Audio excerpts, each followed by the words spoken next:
হাসরের ময়দানে আল্লাহ তাআলা যখন ফেরেশতাদের মাধ্যমে আগুনের শিকল দিয়ে টেনে জাহান্নামকে হাসরের মাঠে এনে দাঁড় করাবে, মনে করেন এখানে আইনা রাখবে, আমরা সবাই তাকাবো, এরকম হাসরের মাঠে যখন জাহান্নামকে আনা হবে, এই জাহান্নামের দিকে এক নজর তাকাইয়া হাসরের ময়দানের সমস্ত নাফরমান পাপী বেঈমান আবারও বলবে আল্লাহর কাছে, রব্বানা আখিরনা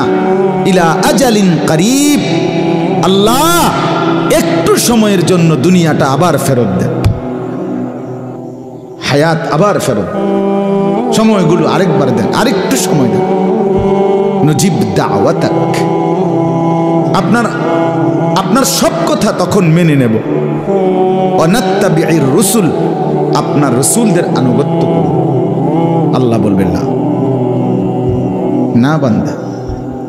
এখান থেকে কাউকে আর ফেরত দেওয়া